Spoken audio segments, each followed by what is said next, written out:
आप जुड़वा बच्चों की माँ बनने वाली। डॉक्टर के ये शब्द मेरे कानों में गूंजते रहे। उसके बाद डॉक्टर ने क्या कहा, क्या पूछा, मुझे कुछ भी याद नहीं। पर याद है तो डॉक्टर के सिर्फ ये शब्द, जुड़वा बच्चे। आखिर ये हो कैसे सकता है? नहीं, कहीं तो कुछ बड़ी गलती हुई है।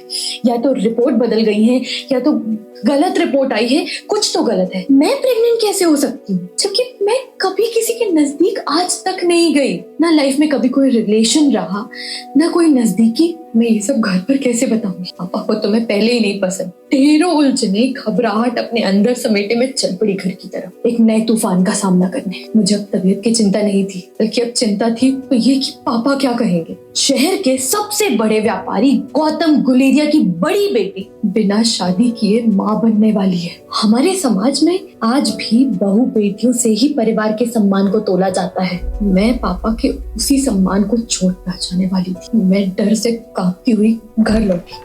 जैसे ही लौटी तभी पापा का फोन आया। अच्छे से तैयार होकर डोगरा निवास पहुंचो, और याद रहे तुम्हें गौतम गुलेरिया की बेटी की तरह तैयार होना है। गौतम गुलेरिया की बेटी की तरह? पता नहीं कब चलते चलते मैं डोगरा निवास आ पहुंची। मन में पहले ही इतने सवाल थे। समझ नहीं आ रहा था कि पापा ने मुझे यूं सच धज के क्यों बुलाया। इस चमक दमक वाली दुनिया से तो मुझे हमेशा दूर रखते आए हैं, फिर आज क्यों?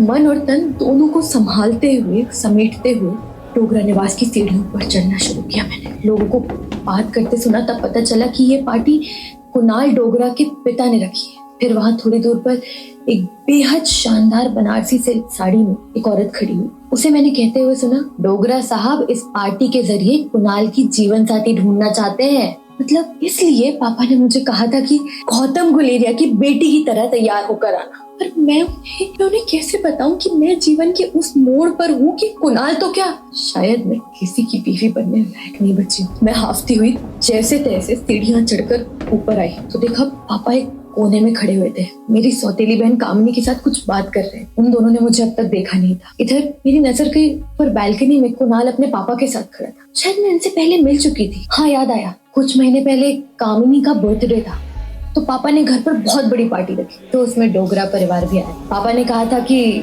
मेहमानों के मुताबिक वेटर कम लग रहे हैं तो जरा मैं भी काम करती। काम में हाथ बटाया, ट्रे लिए। मैं कभी किसी को पानी तो कभी किसी को चाय तो कभी किसी को कॉफी बांटती फिर रही। कुणाल ने तो मुझे नौकरानी ही समझ लिया।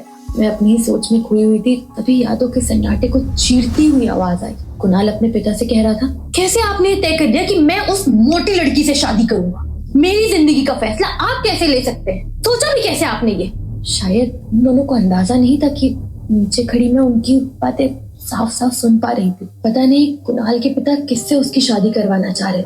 जाने कौन बदनसीब होगी जिसे ये मालूम तक नहीं कि उसकी पीठ पीछे इस तरह से उसका मजाक उड़ाया जा रहा है। खैर, ये सब छोड़कर मैं बड़े दरवाजे से पार्टी हॉल में आ गई और सामने ही रोहित मारवा खड़ा था। अनजानों की भीड़ में इकलौता अपना सा। मैं दौड़कर उससे मिलना चाहती थी, उसे बताना चाहती थी, उससे बात करना चाहती थी कि मैं ठीक हूँ रोहित। मेरे कदम मानो अपने आप उसकी तरफ बढ़ने लगे कि अचानक कुणाल डोगरा के पिता की आवाज पहुंची। देवियों और सज्जनों, मैं आप सबका आभारी हूँ कि आप सब यहाँ आए। मैं और मेरा परिवार बेहद खुशी के साथ ये बताना चाहते हैं कि मेरे बेटे कुणाल की शादी गौतम गुलेरिया की बड़ी बेटी अनिका के साथ तय हुई। उम्मीद करता हूँ कि आप सब दोनों बच्चों को आशीर्वाद देंगे। पूरा हॉल तालियों से गूंजने लगा। मैं हैरानी से कभी कुणाल की तरफ देख रही थी तो कभी पापा की तरफ। ये क्या हो गया? पापा ने मुझसे बिना पूछे मेरी शादी कुणाल के साथ तय कर दी। वो बाहर जो मैंने कुणाल को कहते सुना, वो मोटी मैं ही थी। जाने कितने और दर्द झेलने मुझे।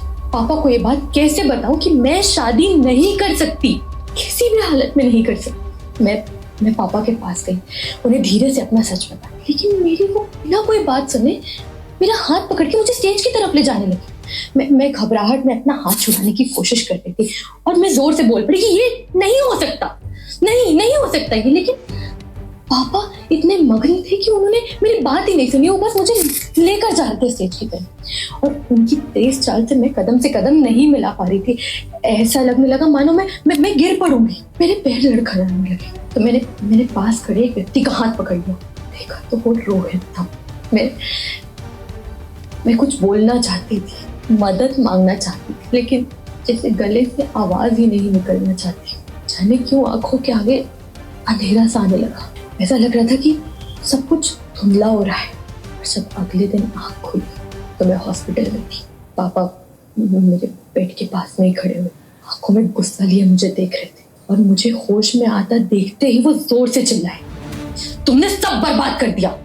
इतनी मुश्किल से डोगरा फैमिली में तुम्हारा रिश्ता तय किया था और तुमने अपनी बेशर्मी से मुझे कहीं का नहीं छोड़ा। अनिका, अब क्या जवाब दूं मैं, हाँ, कि मेरी बेटी बिना शादी किए माँ बनने वाली है। जरा भी नहीं सोचा ना कि क्या इज्जत रह जाएगी मेरी, हाँ, क्या मुंह दिखाएंगे हम। तुम्हारी बहन कामिनी, उस पर इसका क्या असर पड़ेगा। तुम्हें शर्म नहीं है, हाँ, तुम्हें शर्म नहीं है अनिका, इस तरह पूरे खानदान की इज्जत नीलाम करते हुए। आखिर हो तो तुम अपनी माँ की ही बेटी ना, अपनी माँ की ही बेटी। कहते हुए पापा बाहर चले। पापा ने मुझे शहर से दूर अपने फार्म हाउस पर बंद कर रखा था। कहने के लिए वो फार्म हाउस था, लेकिन मेरे लिए सिर्फ और सिर्फ एक तहखाना। इसके बाहर नहीं जा सकती थी मैं। दरवाजे पर एक ताला, जिसकी चाबी न जाने किसके पास। ताला दिन में 2 बार खुलता था, जब मुझे खाना दिया जाता। हफ्ते में 1 बार डॉक्टर आ जाती थी चेकअप करने। बाकी पूरा दिन मैं उस अंधेरे कमरे में घुटती रहती थी। फोन, टीवी, इंटरनेट, किताबें, कुछ भी नहीं। शायद जेल भी इससे बेहतर होता होगा, क्योंकि वहां पर बात करने के लिए कोई तो होता होगा।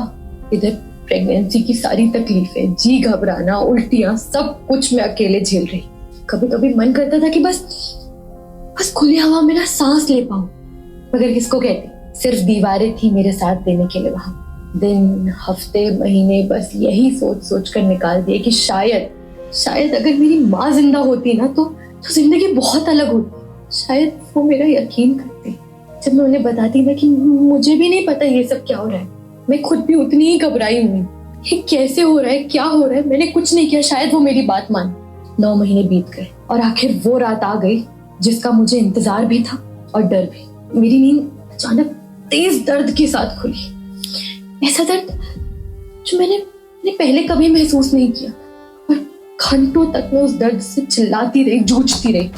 फिर अचानक दरवाजा खुला और डॉक्टर भागकर मेरे पास है। बस थोड़ी देर और। डॉक्टर की आवाज में ना फिक्र थी और ना दया।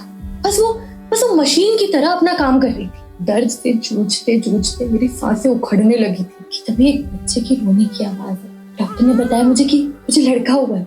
पर इससे पहले कि मैं अपने बेटे को देख पाती, गले से लगा पाती, पापा ने वो बच्चे को डॉक्टर से छीन लिया और वहां से चले गए। मुझे रोता पिटकता छोड़कर वो चले गए। मुझे मेरे बेटे को देखने तक नहीं दिया।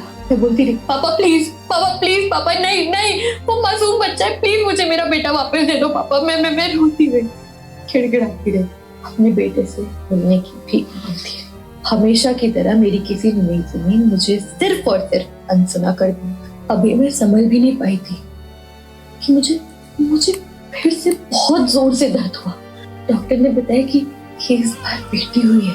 मैंने देखा कि डॉक्टर मेरी बेटी मुझे देने के बजाय नर्स को देने जा रही है।